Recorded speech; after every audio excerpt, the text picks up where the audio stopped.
Biology বই দেখলেই কান্না পাইতো, এটা কেমনে পড়ে মানুষ। তো বায়োলজি বই দেখে আমি অনেক কান্না করছি যে আমি বায়োলজি পড়বো না, এটা কেমন সাবজেক্ট, আমি কখনো পড়বো না। যখন 10 মিনিট স্কুলে পড়লাম, বায়োলজি ভাইয়া অনেক ভালো করে পড়ায়। তো এটা দেখে দেখলাম আমার বায়োলজির প্রতি আস্তে আস্তে ভালো লাগা শুরু হইলো। আমি অনেক প্রত্যন্ত গ্রামে আর কি লেখাপড়া করছি, কিন্তু আমি যখন নবম শ্রেণীতে উঠি, আমাদের স্কুলে সর্বপ্রথম আমি সহ আমার আরো 3 বান্ধবী, আমরা 4 জন সায়েন্স শুরু করি। যখন সায়েন্স নিলাম, একে তো আমাদের সাবজেক্ট গুলোর সাথে কোনো পরিচয় ছিল না, তার মধ্যে আমাদের স্কুলে সায়েন্সের টিচার ছিল না, অনেক স্ট্রাগল করতে হয়েছে। আসসালামু আলাইকুম, আমি ইশরাত জাহান, স্যার সলিমুল্লাহ মেডিকেল কলেজ, জাতীয় মেধায় 398তম। আসলে আমার ডাক্তার হওয়ার স্বপ্ন ছিল ছোটবেলা থেকে। আমি অনেক অত্যন্ত গ্রামে লেখাপড়া করছি।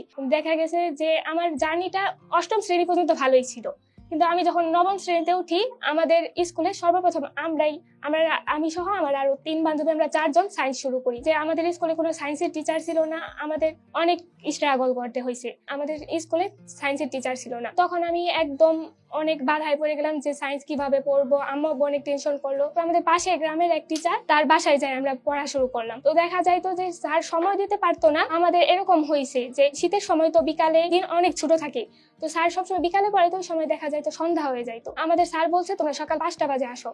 তো ওই ঠান্ডার সময় আমরা সকালে 5টা বাজে ওঠার পরে আমরা 6টায় স্যারের কাছে পড়তে যাইতাম। মানে আমাদের এত কষ্ট করে পড়তে হয়েছে। তারপর আমাদের স্কুল থেকে প্রথম সায়েন্স থেকে আমি GPA 5 পাইছি। আমি বীরশ্রেষ্ঠ মুন্সি আব্দুর রউফ পাবলিক কলেজে ভর্তি হলাম। করোনার মধ্যেই ভর্তি হলাম। তো করোনার কারণে কোনো ক্লাস করা হলো না, অনলাইনে সব হয়ে গেল। আর আমাদের এলাকায় স্যার ছিল না কোনো। দেখা গেল যে আমার তখন আরেকটা বাধায় পড়ে গেলাম যে আমি সায়েন্স কিভাবে পড়বো। তারপর দেখা গেল যে অনলাইনে অনেক কোর্স শুরু হয়েছে। তখন আমি দেখলাম 10 মিনিট ক্র্যাশ কোর্স 2022। তো আমি ওটাই এনরোল করলাম।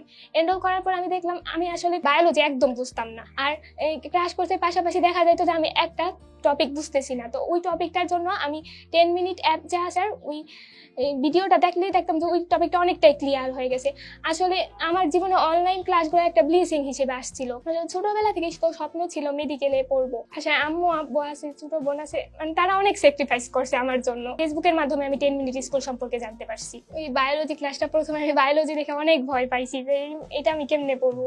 তখন আমি ভুটানি বইটা দেখছি, ভুটানি বই দেখে আমি এটা কখনোই পড়তে পারবো না। পরে যখন 10 মিনিটের ক্লাস করতে সাবরিনা মঞ্জুর আপুর ক্লাস করার পর তারপরে দেখলাম বায়োলজি অনেক সহজ। এবার যারা মেডিকেল পরীক্ষার্থী তাদের জন্য আমি যেভাবে পড়তে হয় তার একটা টিপস শেয়ার করতে চাই। দেখা যায় আমরা অনেকেই মূল বইটা না বুঝে পড়ার চেষ্টা করি, ওই সময় আমাদের না বুঝে পড়তে হবে বইটা। আর আমাদের দেখা যায় যে বিগত বছরের প্রশ্ন ব্যাংকটা সলভ করে ওই প্রশ্ন ব্যাংকের আলোকে MCQ গুলো আমাদের সলভ করতে হবে।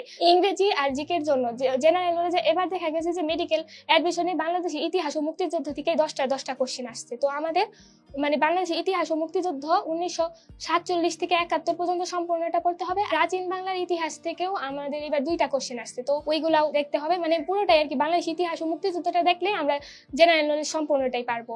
আর যদি ইংরেজির জন্য আমরা বিগত বছরে যত ইউনিভার্সিটি BCS এর প্রশ্ন আছে ওইগুলা যদি সলভ করি তাহলে আমার ইংরেজি মোটামুটি কমন পড়ে যাবে।